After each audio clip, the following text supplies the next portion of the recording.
उत्तराखंड की पावन धरती को ऋग्वेद में देवभूमि कहा गया है। यह धरती ऐसी है जहां देवी देवताओं का सदैव वास रहता है। मनीषियों की पूर्ण कर्मस्थली भी इसी पावन भूमि को कहा गया है।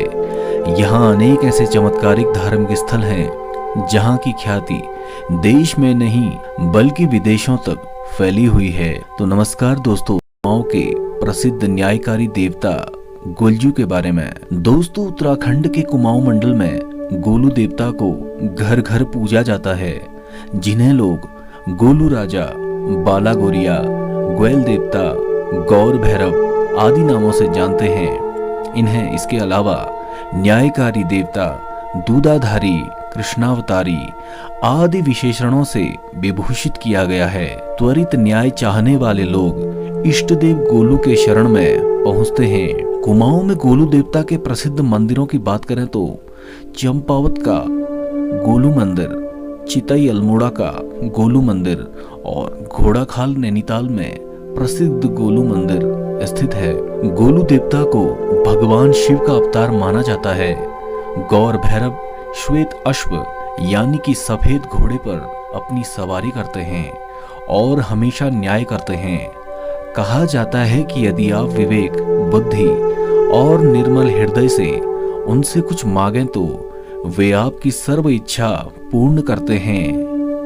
ग्वलजू की जन्मभूमि ग्वालियर कोट चंपावत थी। इस ग्वालियर कोट में चंदवंशी राई खानदान का राज्य था, जिनमें हाल राई, झाल राई, तिल राई, गोर राई और काल राई आदि प्रमुख राजा हुए। ग्वलजू के पिताजी का नाम हाल राई तथा दादाजी का नाम झाल राई था। हाल राई ने 7 शादियां की, लेकिन किसी से भी संतान पैदा नहीं हुई। 8वीं शादी उन्होंने पंचनाभ देवों की बहन कलिंगा से की, जिन्हें काली भी कहा जाता है। ग्वलदेव जब कलिंगा के गर्भ में थे तो अन्य 7 रानियां ईर्ष्या से भर उठी और उन्होंने सोचा कि यदि कलिंगा का पुत्र होगा तो राजा उसे अधिक प्रेम करने लगेंगे और उनकी उपेक्षा होने लगेगी। इससे बेहतर यह रहेगा कि वे किसी प्रकार कलिंगा के गर्भ के बालक का अंत कर दें। 7 रानियां राजा हालराई के पास गई और उन्होंने कहा कि बड़ी मुश्किल से आज हमें संतान का मुख देखने का सौभाग्य मिल रहा है। यदि हम बच्चा जनाने के लिए किसी दाई को बुलाएं तो पता नहीं वह क्या कर दे। यह हमारे कुल का कुल दीपक होगा, अतः हम सभी मिलकर बच्चा जनने में मदद करेंगे और किसी को भी भीतर जाने की अनुमति नहीं होगी। राजा उनकी बातों से सहमत हो गए। 7 रानियों ने कालिका से कहा कि हे बहन, अगर तुम्हारा प्रसूति का समय आ गया है और तुम पहली बार मां बनने जा रही हो, तुम प्रसूति पीड़ा से मूर्छित न हो जाओ, इसलिए हम तुम्हारी आंखों में पट्टी बांध देते हैं। 7 सौतों ने कलिंगा की आंखों में पट्टी बांध दी और सामने से फर्श को काटकर उसमें बड़ा छेद बना दिया। सौतों के कई तरह के प्रयासों से भी जब बालक ग्वल गर्भ में नहीं मरा और पैदा हो गया तो उन्होंने फर्श के छेद से राजा गोरिया को बकरे गाय के गोठ में डाल दिया, जहां हिली और चुली नाम के 2 खतरनाक बकरे रहते थे। कालिका के सामने रक्त से सने 2 सिलबट्टे रख दिए गए। आंख की पट्टी खोलकर उसे बताया गया कि तेरे गर्भ में ये पैदा हुए हैं। बकरे बकरियों और गाय के गोठ में भी जब बालक ग्वेल का बाल भी मां का नहीं हुआ तो उन सौतों ने उन्हें एक पिंजरे में बंद करके काली गंगा नदी में डुबो दिया। माता कलिंगा ने जब अपने सामने सिलबट्टे देखे तो वह रोने लगी कि हे भगवान, सबके बच्चे पैदा होते हैं, मुझसे ये पत्थर पैदा क्यों हो गए। उन्होंने अन्न पानी भी सबका त्याग कर दिया।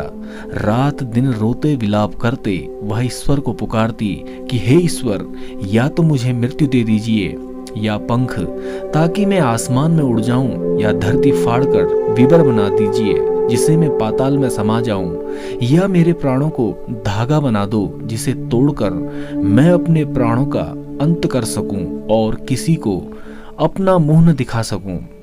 धीवर कोट में एक धीवर रहता था जो मछली मारने का काम करता था।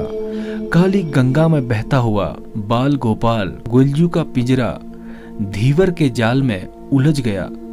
धीवर मछली पकड़ता था। धीवर ने जब पिंजरा खोला तो उसमें बालक ग्वेल को देखकर खुशी से वह उछल पड़ा, क्योंकि उसकी कोई संतान नहीं थी। धीवर ने गुलजू का लालन पालन कर उसे बड़ा बनाया। इधर ग्वेल कभी कभी अपनी माता को सपनों में दिखाई देने लगे थे।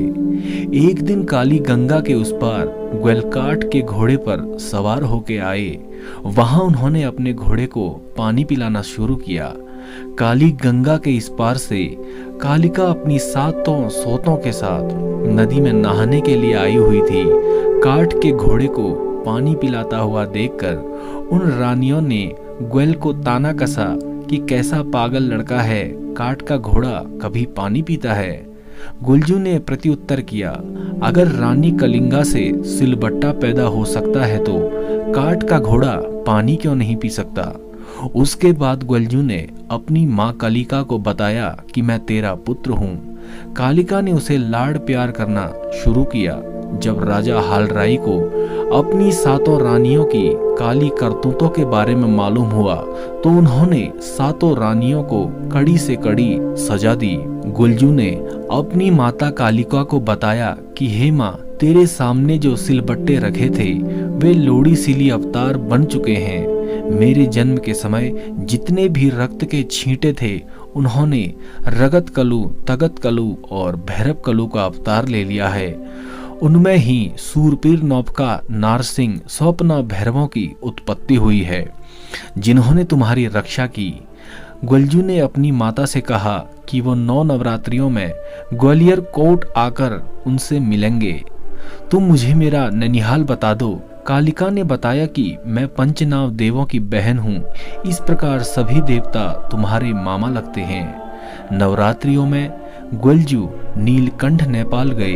नवमी के दिन सब देवताओं का जागरण होता था। उस जागरण के दिन गुलजू ने अपने मामाओं से मुलाकात की और उनसे कहा कि मैं अकेला हूँ, मेरा आगे पीछे कोई नहीं है, आप मुझे रहने को जगह दो, कुछ वीर एवं शक्ति का वरदान दो। पंचनाम देवताओं ने उन्हें अपना आधा इलाका दे दिया और कहा कि तुम हमेशा आगे रहोगे। उन्होंने गुलजू की दोनों भुजाओं में 100 हाथियों का बल दे दिया। साथ ही मड़घट, मशान, ढिंडघट चोटी, 1600 सूल, मुंगिल पठान, गाड़ी गढ़वान देकर ग्वेल से पंचनाम देवों ने कहा, घाड़ी लूल, शैतान तूफान सब तुम्हारे अधीन रहेंगे और तुम मोटा वीर मर्दाना वीरों को लाकर गैल ग्वर्ल चौड़ जाओ और वहां एक मंदिर बनाकर उसमें एक उच्च लिंग की स्थापना कर दो। तुम वहां निर्भय होकर दुबदौड़ यानी कि घास के मैदान में घोड़े को दूब चराकर छेमनी चौड़ यानी कि विशाल मैदान में घुड़सवारी करो। उस ग्वल चौड़ में ग्वलजू का एक छत्र राज हो गया। जो भी जन अन्न धन अत्याचार अनाचार एवं शोषण के कारण दुखी होते, ग्वलजू उन सभी के दुखों को दूर करते थे। और इसी के बाद से ही गुलजू का प्रचार प्रसार एक न्यायकारी राजा के रूप में समूचे कुमाऊं और उत्तराखंड में हो गया। गुलजू से जुड़ी हुई यह जानकारी आपको कैसी लगी कमेंट सेक्शन में जरूर बताइएगा।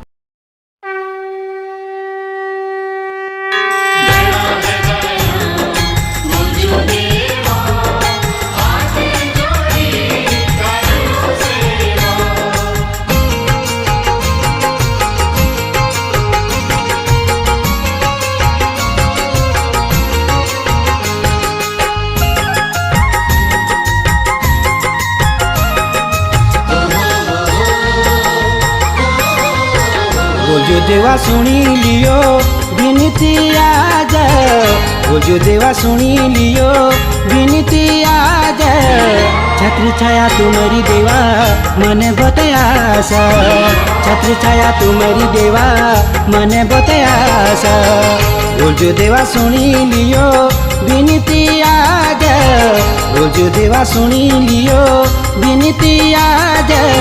छत्र छाया तुम्हारी देवा मने बतायास, छत्र छाया तुम्हारी देवा मने बतायास। गुलजू देवा सुनी लियो विनती आज, छत्र छाया तुम्हारी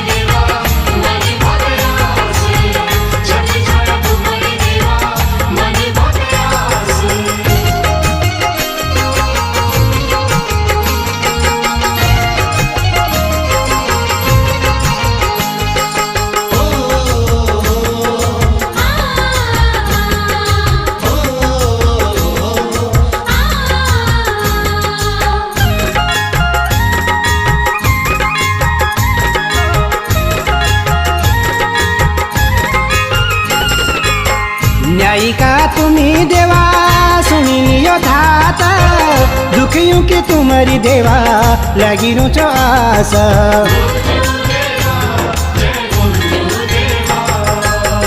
न्यायिका तुम्ही देवा सुनी लियो धात दुखियों की तुम्हारी देवा लगी रो चो आस वेचन परदेश कोई घरी पाना वेचन परदेश कोई घरी पाना दिन रात गुलजू देवा जपुलो नामा दिन रात गुलजू देवा जपुलो नामा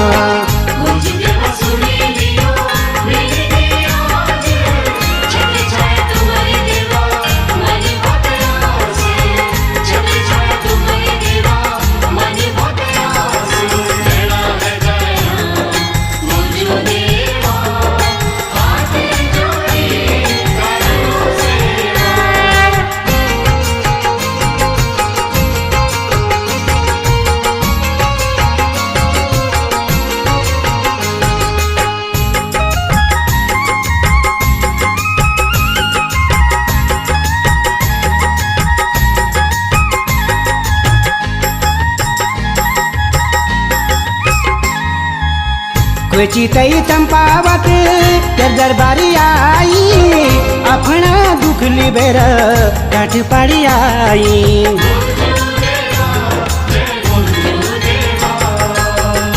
चितई चंपावत कर दरबारी आई अपना दुख लिबेर डांट पड़ी आई मन की मनोकामना पूरी कर दियाला मन की मनोकामना पूरी करी दियाला हाथ तुम्हें जब लगला दौड़ी दौड़ी होला हाथ जब तुम्हें लगला दौड़ी दौड़ी होला